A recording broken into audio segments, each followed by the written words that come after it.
बिस्मिल्लाहिर्रहमानिर्रहीम। अस्सलाम वालेकुम नाज़रीन, मैं हूं लियाकत हुसैन और आप देख रहे हैं यूट्यूब चैनल। तो सबसे पहले हम बात कर लेते हैं जो हुकूमत ने हुकूमत के साथ मुज़ाकरात किए और हुकूमत ने हुकूमत से इजाज़त तलब की।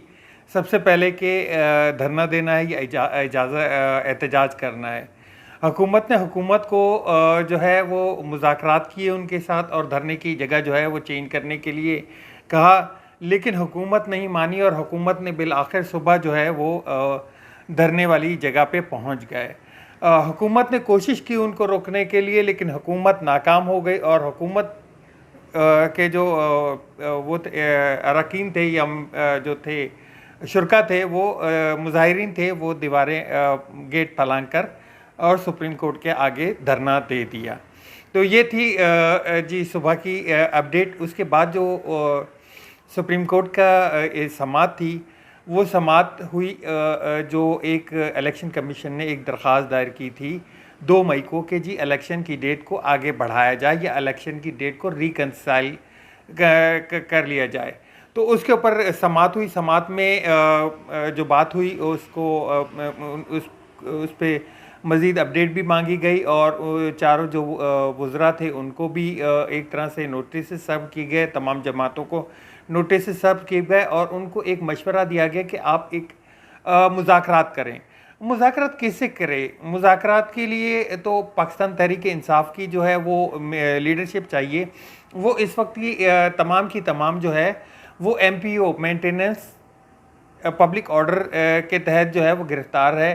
कोई 1 महीने के लिए, कोई 15 दिन के लिए, कोई किसी तरीके से। तो जो फर्स्ट लेयर है पाकिस्तान तहरीक इंसाफ की, वो टोटल गिरफ्तार है इस वक्त। तो कोई भी जो है मुज़ाकरात के लिए मौजूद नहीं है। तो उस पर सुप्रीम कोर्ट का जो है हुक्म ये था कि उनकी रिहाई का बंदोबस्त किया जाए ताकि मुज़ाकरात किए जाएँ। और जो समाअत है वो मुलतवी कर दी गई 23 मई तक के लिए।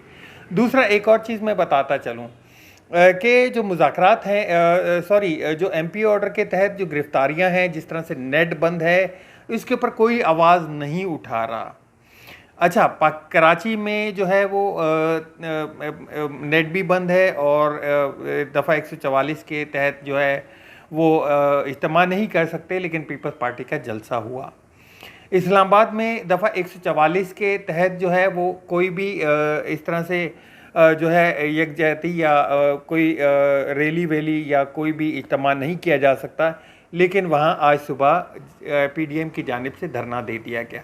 13-14 जमातों ने मिल के जो है वो तकरीबन आप कह लें कि 2000 या 3000, इस पर मैं बात नहीं करता क्योंकि कभी भी जो है वो कि कितने लोग थे, इस पर मेरी बात जो है ना वो मैं करना नहीं चाहता। तो जितने भी थे, लेकिन वो 14 जमातें इकट्ठी कर कर भी जो है ना वो इतनी कम तादाद वो अच्छी नहीं थी। उनको तो 14 जमातें हैं तो उनको तो भर देना चाहिए था, लेकिन खैर वो उसके बाद जो है जब 23 मई की जो है वो तारीख दे दी गई सुप्रीम कोर्ट की तरफ से समाअत के लिए, तो उसके बाद हुकूमत से मुज़ाकरात हुए और अब तक जो इतलात हैं उनके मुताबिक जो है वो मुज़ाकरात कामयाब हो चुके हैं। और मुझे ये लगता है कि ये धरना अब ये मज़ीद नहीं चलेगा या इसको वो कर दिया जाएगा। अब इसको धरना भी कह रहे हैं और जो एप्लीकेशन दी गई थी वो एहतजाज की दी गई थी। तो अब देखते हैं ये कि ये आगे चल के क्या हालात जो है वो बनते हैं इसमें। लेकिन दूसरी चीज़ मैं आपको बताता चलूँ कि एक इंटरनेट के हवाले से कोई भी बात नहीं कर रहा। आज कल आपको मालूम है कि इंटरनेट के हवाले से जो जितने भी ज़्यादातर जो रोज़गार हैं वो इंटरनेट पे शिफ्ट हो चुके हैं। आप जानते होंगे कि बाइकिया हो गई या उबर सर्विसेज हो गई या गाड़ियों का जो सर्विसेज हो गई या जो फूड पांडा की सर्विसेज हो गई, फूड डिलीवरी की हो गई, ये सब जो है अब इंटरनेट पे शिफ्ट हो चुका है। तो ज़्यादा नुकसान जो है उन लोग को था, लेकिन किसी ने इसके ऊपर जो है बात नहीं की। बात करनी तो चाहिए थी, लेकिन जैसे ही मरियम नवाज़ और जो मौलाना साहिब हैं वो जब स्टेज के ऊपर आए तो एकदम यकायक इंटरनेट खोल दिया गया पूरे मुल्क का, और जब तमाम ऐप्स, तमाम जो वेबसाइट्स थी वो खोल दी गई। तो ये एक तरह से आप कह लें कि सिर्फ जो है वो आज़ादी इन्हीं जमातों को है रैली करने की, धरना देने की, इंटरनेट उनके लिए खुल जाता है। और दूसरी जानिब मैं बताता चलूँ कि आज जो है वो पाकिस्तान तहरीक इंसाफ के जो चेयरमैन हैं इमरान खान साहब, वो अपनी ज़ौजा बुशरा बीबी के साथ जो है वो लाहौर हाई कोर्ट में पेश हुए। जो उनका ऊपर एक केस था अपना अलकादिर यूनिवर्सिटी का, उसमें उनको ज़मानत मिल गई और उनकी ज़मानत जो है वो अब 23 मई तक है। तो वो उनकी आ गई और उन्होंने वहाँ पे कुछ सहाफ़ियों ने उनसे पैगाम भी पूछा कि जी कोई मैसेज दे दें हैंडलर्स के लिए। तो उन्होंने वहाँ पे ज़िक्र किया कि ला इलाहा इल्लल्लाह, अल्लाह के सिवा कोई इबादत के लायक नहीं है। ये उनका एक छोटा सा मैसेज था। उसके बाद कुछ देर बाद एक वीडियो जो है वो अपलोड की गई पाकिस्तान तहरीक इंसाफ के चेयरमैन की तरफ से। उसमें उन्होंने जो है जो अफराद जो है वो इस दौरान जहाँ बहक हुए ये जो हंगामों के दौरान, तो उसके ऊपर उन्होंने जो है गायबाना नमाज जनाजा का मगरिब के टाइम पे कहा है।